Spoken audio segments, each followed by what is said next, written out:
Thank you for having me. Has been a pleasure listening to the guys today. Definitely inspiring speeches and subjects. I'm not a tech guy, so I'm one of the few today who has a background not in tech but in real estate, and came into tech because, or prop tech specifically, because I found that there is an opportunity to revolutionize an asset class that has not been really touched by evolution for the last hundreds of years. So, how and why is what we will discuss today. And mainly, what we will talk about is the impact that we can create, that you can create with the tech that you're putting together, that every single one of us is working towards. And how sustainable is that? The impact on our communities, on our societies, the financial impact, as well as all other kinds of impact that can be found and seen, and at the same time the financial impact, because for anything to be sustainable it does have or need to have a financial result and a financial benefit to everyone around the table. I'll share my screen. I will not be able to see your messages. However, I'm sure we'll get back to them in the end of our discussion.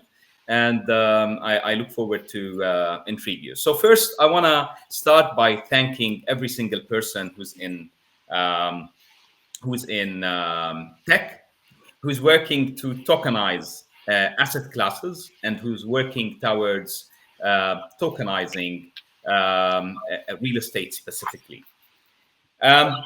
I'm Makram Hani, and I'm part of the Blocksquare family. And today I represent Blocksquare. Alongside Blocksquare, I'm the founder and CEO of Arms of McGregor International. That has a partnership with Blocksquare to create an impact, a bigger impact, and grow it beyond certain geographies.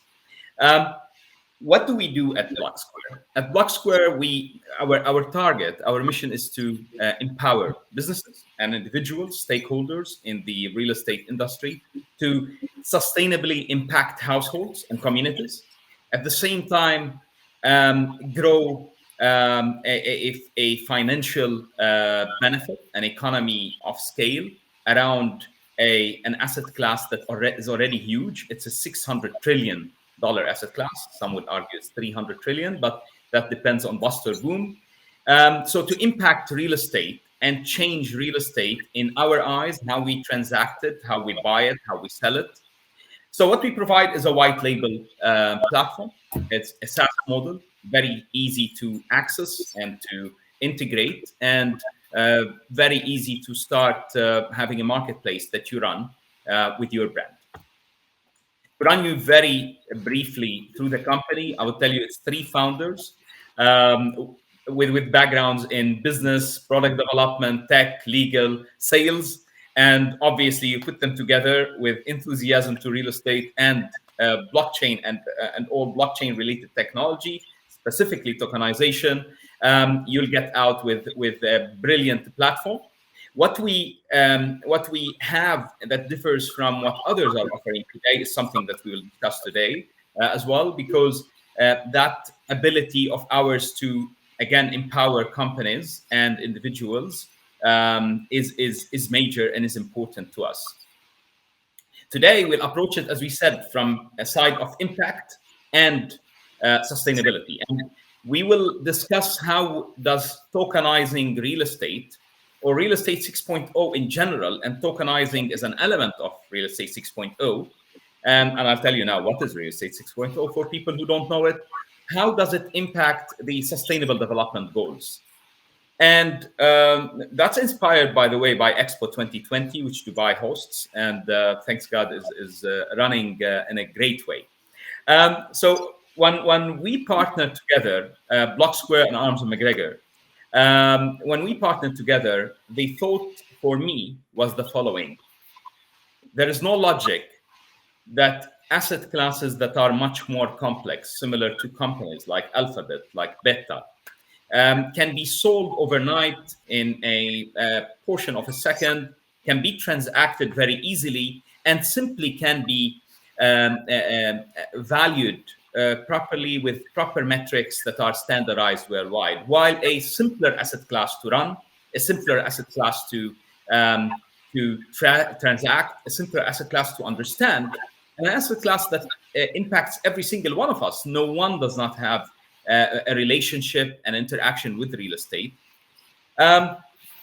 So it's not logical that such an asset class cannot be transacted in the same way, with the ease of transaction, with the speed of transaction, and in a way or other with the dynamics of the transaction. By the way, I just discovered that probably some of you are not seeing my screen, so I will try again to unshare and reshare, because it seems that till now we haven't seen my screen, or some of you haven't. I hope that now it will work well for everyone. So what tokenization is doing to real estate is what mobility or what happened to mobility that you see in front of you over here. It's revolutionizing every element of it. And when I say real estate 6.0 is a revolution to the asset class, is a new asset class in real estate, it's because when we change the characteristics of the asset class, a new asset class evolves. And this is what we're talking about over here. How do we change the characteristics of the asset class? We change them by making a property that is usually, as we said, bulky, that's usually, as we said,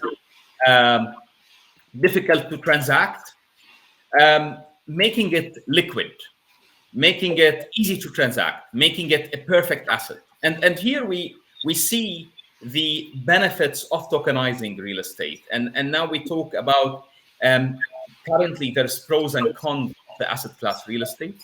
Some of the pros is that it's tangible, it's an efficient, it's an inefficient, and that's part of the cons. It's a non-liquid asset class, it's capital intensive, and it's not accessible to everyone, as well as it's an imperfect asset class. So you don't have a consistent valuation model that is followed. When you tokenize real estate and you apply elements of real estate 6.0, you will have an asset class that has all the pros of real estate, but also pros of other asset classes similar to equities or commodities, because it stays tangible, it becomes more efficient, more liquid, it becomes more perfect. You can understand it. We standardize the terminology, we standardize all elements of it, so it's easier to understand, and we will be talking the same language in real estate everywhere in the world, exactly how any of us today would look at an Apple stock and would understand it in the same way, regardless of his language and where he comes from. So how do we impact our communities through that? First is no poverty. So today, to allow people living in poverty a breakthrough, you need to change them in a way from consumers to investors.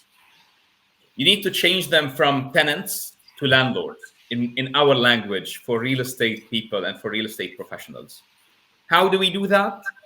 When we tokenize a property, we allow them access to own that property, because rather than needing $100,000 to access a property, they will need $1,000.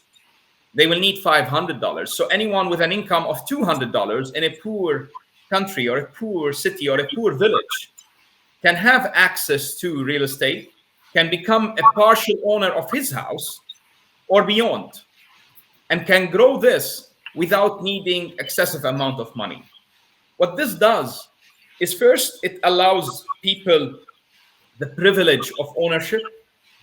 It helps them financially, but it also helps them on other ends, because it allows stability to a family. It allows stability to a community, and thus it allows stability to the society. So that impact on poverty is the first of our impacts touching on sustainable development goals. The second is the impact on gender equality. And when we talk gender equality here, everyone talks about the difference in earning power. Thankfully, we know that it's not what you earn. It's simply what you save and invest, because earning more or less, if you save the same and you invest that amount and you invested prudently, you would probably end up in the same position, sometimes better for people who don't earn more and spend more. So squeezing that gap and allowing people, regardless of their earning power, males or females, from having access to a property investment before they grow a sizable amount of money. So even when they have $200, $500, $1,000, $10,000, and they grow it, imagine buying real estate as if you're buying an annuity. Without the high cost that can be attached to an annuity and without anything that is non-clear in your investment, it democratizes access to real estate as an asset class. And this does change the future wealth generation and wealth development for different genders. After that, we talk about decent work and economic growth. What do we mean by that? Today, to allow people a lifestyle, you need to allow them certain opportunities, regardless if they live centrally or not.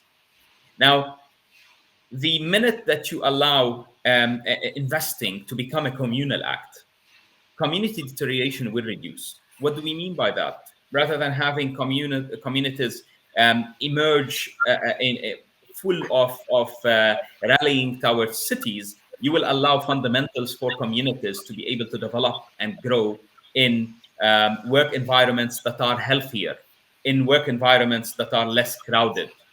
And it allows working opportunities in rural areas and non-central districts. And those are key elements that impact the health of our societies again and of our community, empowering them with more economic growth and better work environment, thus better mental, emotional, and financial health. Industry innovation and infrastructure. When we want to build a metaverse today, or anything related to Web 3.0 or new tech, it costs so much. Tokenization in general allows us to collectively put our power together, economic power here, and develop tech.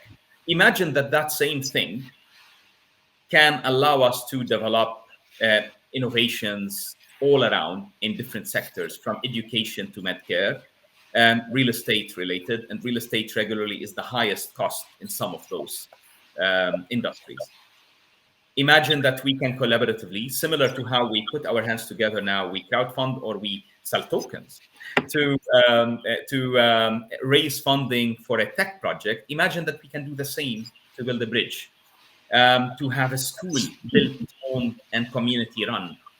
And all of this is through tokenizing real estate and allowing everyone access to be part of that. I believe this will be a revolution. It will be exactly similar to the craze that took place with ICOs some time ago. Why? Because it excites people to be part of something meaningful, not only something meaningful to them, but meaningful to their societies and future generations. It touches their sons and daughters. It touches their future. So that's the part that's very exciting. We'll not expand on it now, but it's definitely subject to a discussion every day. Reduces inequalities. And when we talk about gender inequalities, we can talk about inequalities in general. The ability to allow people opportunities or access to opportunities, specifically in an asset class that is as clear as real estate 6.0, and as transparent as real estate 6.0, and as accessible as real estate 6.0, you allow people the opportunity to access a world of investment, where rather than them being tenants and having rent as a cost, they start getting back part of that rent. And with time, they become tenants of their own property, a property they own, or a property they partially own. And rather than continuing to purchase their property, they go for another property. This reduces inequalities because it allows the poor and the rich to have access to similar properties. Imagine your father, my father, coming from a middle class or poor family wants to buy a property in 47 Park Street, Mayfair, London, in Fifth Avenue, New York. Today, that is not simply accessible to them. Tomorrow, that is accessible. And for a small slice, a very small portion of that cost that it would cost them today. And I'm reducing inequality is very dear to my heart because I believe it allows less crime, more safe environments. Because when people don't need to be criminals, most of the time they wouldn't. Sustainable cities and communities, and how do we impact that? You know, financial strain is a giant strain. And in general, if you watch movies, you will see that most divorces start by financial issues. And most financial issues have in them an envelope with a foreclosure notice for a house. And that's because what people do is save for years, 10 years, 5 years to save for a down payment. And then they take a loan they can't afford for the rest of their life, most of the time. And they start paying for it. This makes people go into financial strain that puts so much pressure on the family, on the community, and thus the whole society. So allowing people access again in an easier way, and allowing people to liquidate out of that also in a very easy way. So I'll give you an example. In Blocksquare, and now Diet mentioned Ocean Point. Ocean Point is a protocol that allows you, if you're tokenizing with Blocksquare, tokenizing your property, you will have the ability to swap your tokens within Ocean Point in a DeFi liquidity pool into a stable coin, let's say DAI, thus liquidating a portion of the asset that you would need at any moment of time. So you will be able to liquidate the part you want of the asset rather than needing to, under pressure, liquidate the whole asset if you are not able to pay the coming mortgage payment in a rough year or a rough few years. And this seriously has impact on everyone around real estate. Now, to achieve all of that, it's not without challenges. The challenges start from the need of parties to work together from the public sector, private sector. So first, to educate everyone. It will need public and public sector to work with each other because unfortunately for us in real estate, if we want to tokenize real estate, we need to deal with at least two regulators, the financial regulator and the land registry, the land registrar, which are very strong regulators regularly in every country. Now, if you have an Uber and you're getting into a new nation, you would deal probably with the lobby of taxi drivers. But here we deal with much more powerful parties. So public partnership, which is authorities talking to each other, working alongside each other, realizing the benefits of what we're doing to the whole community and to the economy, and to the sustainability of that, because you create a financial impact and you can sustain that afterwards, is very important. And here comes the partnership that Arms and McGregor and Blocksquare have done. And as a member of Blocksquare family today, I'm so proud of that, as well as the founder and CEO of Arms and McGregor, because I believe it impacts everyone. Now, how does it impact everyone? I'll not take it longer than here, guys, because I believe there's questions that we would need to answer. But I would tell you that we are ready to assist you with anything you would require in Blocksquare to launch your marketplace fast enough and start impacting a community you're part of. We not only develop tech, but we also develop the know-how so that you have the right governance and so that you have the right approach and the right understanding of the community, of the needed to impact the community. Thank you again. I'm here for your questions. So we'll look forward to hear any questions and to see any questions and to answer them.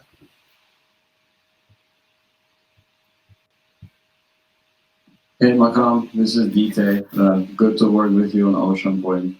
I just wanted to ask, since you're in the real estate for a long time, working in multiple, in a very global way, I was wondering how it is different to deal in real estate, let's say, in the area where you are based versus like in Europe versus in US? Are there a lot of transferable points? Is it kind of the same thing or it's completely different beast? Thanks. Thank you. And pleasure to be part of the same family. I believe that our regulators in the UAE, I'm in Dubai, um, our regulators are so motivated to approach the future. We're a young city. We're a young set of laws. We're evolving every day. Our regulator is more welcoming. So, and that's why you see now they run towards DIFC, Dubai International Financial Center, and the surrounding legislative jurisdictions, just because it's more welcoming. And they have, for example, now brainstorming sessions every week or so with parties who are either coming new to the market in blockchain technologies mainly, and also in tokenizing of real estate to be able to adopt and adapt technology and legislate for us so that we can have a clear framework to work within. Because anything non-regulated cannot fly, and I'm a fan of regulated stuff. So if we can make that regulated, and I'm sure we can, that would be great. Now, is there transferable points? I am sure there is transferable points, yet because of the nature of the regulating in general, regulators are driven by fear rather than greed. A regulator, they joke, they say they will never get penalized for not doing anything. They will be penalized for trying something if it doesn't work. So they're driven by fear on a community and fear on impacting their community in a wrong way. What I've been doing with many of my colleagues since a very long time is trying to work with them to work out challenges. In every conference, we talk about, tell us your challenges, or we will tell you the challenges that you're scared of, the fears, and we'll show you how, with a smart contract that's put the right way, you can work around those fears. You can have more transparency. You can have more of what you want and less of what you don't. So there is transferables, but not much. And I believe different parts of the world are at different stages now of legislating. The US have been ahead of us. Some parts of Europe have been also ahead of other parts of Europe. Yet we're catching up big time. And I'm sure that within the coming I would say a few years, call me a dreamer, as I said recently, I would see a global tokens market, and there's nothing to say that it couldn't be a Dubai global tokens market, a DGTM, hopefully.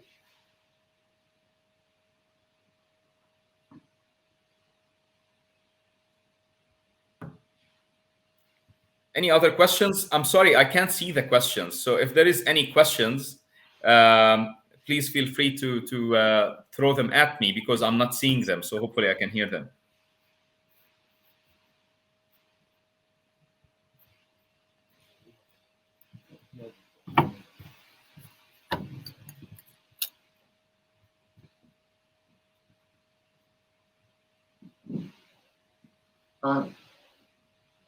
So for the real estate, when you tokenize it, somebody has.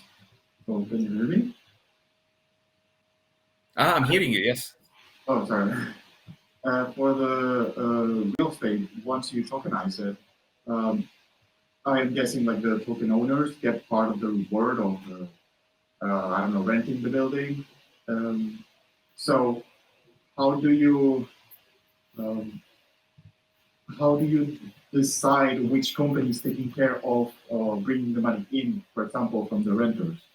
How do you decide who is going to take care of that? Is it a centralized authority? Is it a per building basis?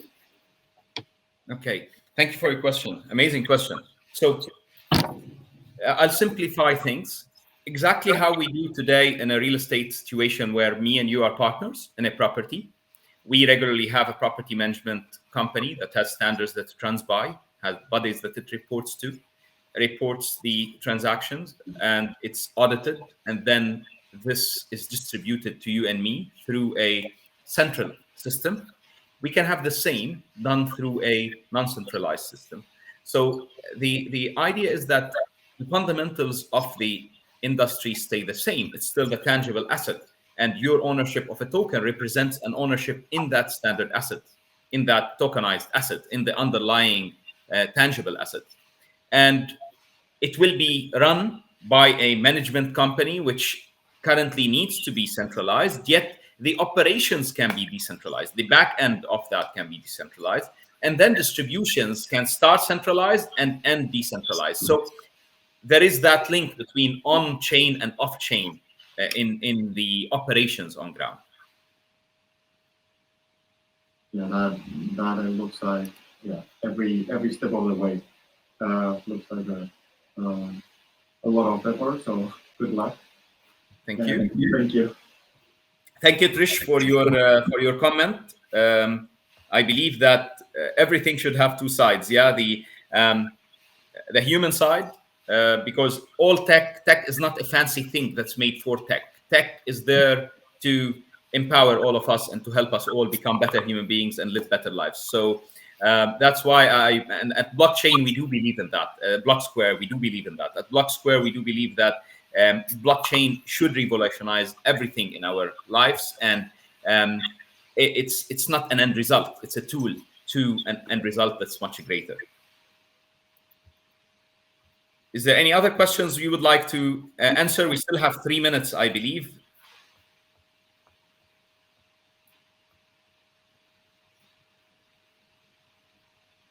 So I would like to thank you all. If there is no other questions, I would like to thank you all and tell you that going towards tomorrow with Blocksquare becomes easier, because we can allow any individual on any company to get a marketplace and start again impacting the community in a very important way and impacting themselves financially. So get in touch with us.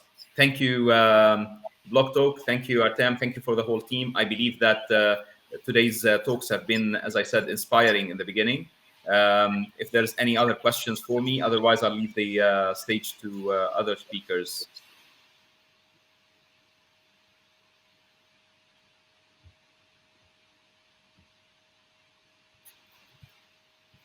There's a question that reached me now about NFTs in real estate. And beyond the craze of NFTs today, I am sure that NFTs do have a position or a place in real estate and in the in real estate environment. I do believe, however, that probably not all the uses that we are seeing today are the ultimate uses of that piece of tech. Within the coming few years, I'm sure that we will have NFTs integrated into many of the businesses, and as well as all other advancements that are happening today. Another question about metaverse that came also. What do we do, or how is metaverse impacting the real life assets that are outside the metaverse? I believe that's part of the general. That's part of the general general development that we have. It would not impact anything outside the metaverse, because I do believe that offline and online have distinguished characteristics and will stay having those.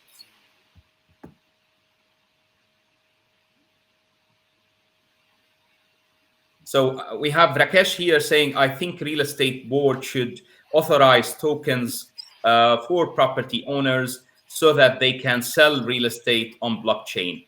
Rakesh, I don't believe it will start by allowing every individual, but I believe it will start by allowing regulated entities, which is currently the situation.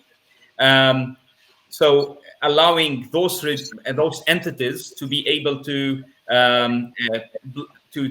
tokenize and sell those tokens. And I don't believe secondary trading of tokens will be allowed in the first stage, but that's for stages to come. And then we will develop to those with time.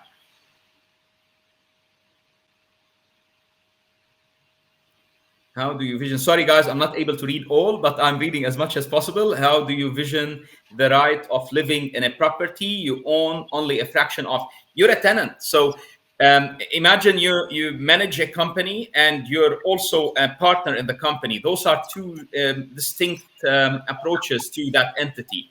The property is an entity. You live in it as a tenant and you own a part of it. You're paying yourself part of the rent. That's a different dynamic, but it's simply manageable.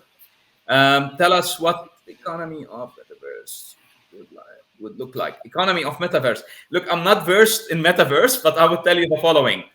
I believe that metaverse will impact education big time. Metaverse will impact medcare, will impact our lives, our future generations, because of the applications that are possible. Imagine that you can have the children live every experience that you would make them live outside today within an environment that's approximately controlled.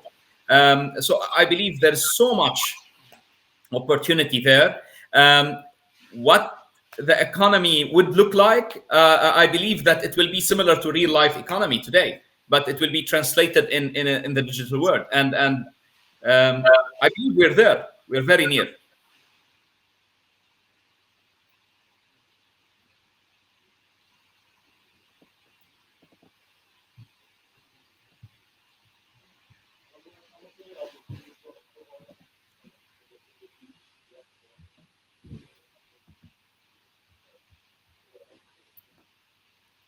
So we have another question here about, can people tokenize property in Dubai now? Yes, they can. Yet, can they tokenize the property itself? Not yet. Currently, for a property to be tokenized, you need the property under an SPV.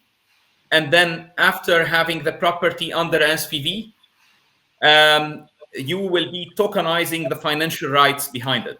So it's still not a straightforward asset-backed token, but we're getting there. Again, legislation is being put together to get there.